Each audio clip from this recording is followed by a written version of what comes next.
I mean, imagine a couple more games in there. Like, You know what's seriously. crazy too is they said if you have 100 games, Doug, maximum 2 preseason games. Like I don't know about you guys, but that's not a lot of hockey to be like launch into the season. I'm sure the feedback was no problem. Give it to them. Yeah, the players. You know the thing with the exhibition games. I mean, remember, Nick? I mean, the players used to fight not to have to play in them. That's true. Yeah. You know, they were. And we had the 10-player rule where you had to dress 10 vets, and you get your vets to play at home, and you take a skeleton crew on the road. It was painful to go through it. When I started Columbus, we put the 9 exhibition games in our season ticket package, and I got away with it. I got away with it for a couple of years, and then it didn't go over so well. So, Detroit always wanted to play the full lineup of exhibition games because they had it in their season ticket package, and it was a home run for teams. Not so much anymore. It sounds like the loophole, the long-term injury reserve loophole is closed up here. Yeah, so does Kucherov So need a new What did they say T-shirt? on that? I didn't hear. What's the ruling on the long-term? It sounds like there's a lot of details to how specifically it's going to work, but there will be some sort of cap similar to the regular season cap. So you can't bring in a guy the second the season ends who makes 10 mil. Right. So the injury thing, he has to be, they can't fake it anymore. Yeah, if you're going to come back. Not the teams were faking it, but I think a couple of might have been. Maybe fudging it a little bit. And hey, can you put goalie equipment on? Because I can get you a full-time job as a e-bug. We're becoming the NBA now. I told you they travel with 5 practice players, because they don't want to wear and tear on their players. Like I don't know how the owners put up with this. I really don't. The money they're spending. What's an e-bug going to cost? No, but it's not that. It's just another body that you don't need. Yeah. Really. I mean, like seriously, guys. Like, I mean, why wouldn't they just dress the chef? Hire a chef. They have been. Yeah. They've been dressing the chef, and it's embarrassing for the league. Okay, I'm all for peace. What? I'm all for peace with the CBA, but when you start, like, can you imagine an intense conversation on now a dress code? They've got a CBA dress, like, you can't enforce a dress code anymore. This might be the most embarrassing thing I've heard in a CBA in history. That there's no dress code. There is no more dress code. Can you imagine top lawyers getting together and having this discussion? Can you wear sneakers with the suit? Who brought this up? I want to know who brought this up. Yeah, but what has been the dress code? A suit-ish, suit no tie. Yeah. No longer required to dress in any specific way. I don't know. Let me ask you guys: would you make your guys top? still? Would you still say to your team, "We're dressing up here," or do you just not care? Just look like a pro, right?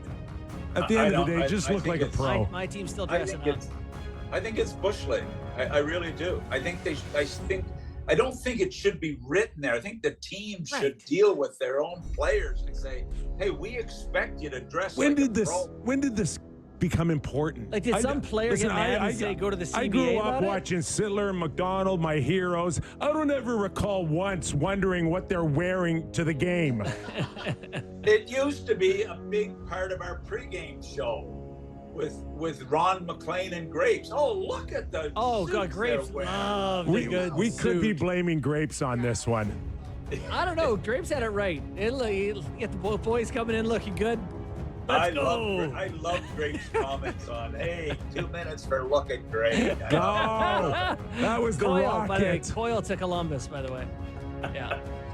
Who? Charlie Coyle. To Columbus To from Columbus. Colorado. All right, another guy off my list. Why? Because they need the money. Colorado needs the space. And Columbus needs NHL players.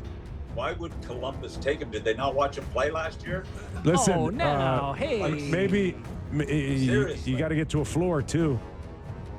Yeah, I heard they were in the hunt for the kid on the blue line. I heard they were in Dobson race to get him. There was a report they offered 14 and 20, and Voronkov was the ask. Which, if I'm the Isles, I like that package better. So, Yeah, I would How much take better? that. How much better did Montreal get, Mac? I think they got a lot better. I mean, if he puts up, I mean, with the kid and him and Hudson on the blue line, it gives them a whole different dimension as far as puck movement. I mean, they're a very solid D right now. I think it's a great move for them. And Dobson, I'd like to see him play a little tougher game, especially in front of his own net. But overall, they should be one of the best puck moving teams in the league with that addition. Yeah, Matheson moves it and can skate. That Caden Cooley is coming along. Carrier. Yeah, we hear big time. we hear the Oilers very aggressive on a goaltender here, but in the meantime, Trent Frederick signs an 8-year deal officially at $30.8 million. Mac, like, why 8 years? I don't see this. I don't either. I like Frederick. I like his game. I like his energy. I like his bite. Who was the guy the Islanders signed for Engvall. 7 years? Oh my God, I forgot. I had that in my pocket. You know why I forgot his name? Oh my God. Yeah. Where did that? So this one is, to me, it's kind of goofy. I don't get it. We haven't had a chance to have you weigh in on some of the other deals. Were you surprised that Vancouver picked up Evander Kane? I don't mind the Kane deal. I mean, he's got 1 year left. They are, and you know what? I can't believe it. He's a Canadian. He is a Canadian. So they've got 2 now on their team, I think. Oh boy. Oh boy. That's great. Nice, guys. That's great. I'm thrilled. The second that Canadian they signed forward? a Canadian. What? There's a good chance he'll be on his best behavior. I got to be careful. I was out at a reception last night, and I had a lot of people chirping me about, being tough on Vancouver. I must have said something about Demko at one time, did I? Odds are good. Anyway, they were giving me the shots last night. Would you trade him now, Mac, or would you take your chances on him coming back and being healthy and being the goalie that everybody knows that he can be a top guy?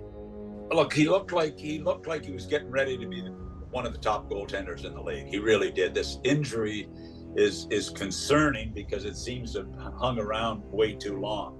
I would not be moving him. If Vancouver had any chance of making the playoffs, Demko has got to be their MVP or near the top of the list. He's got to regain his game, and if he does, they can be a competitive team.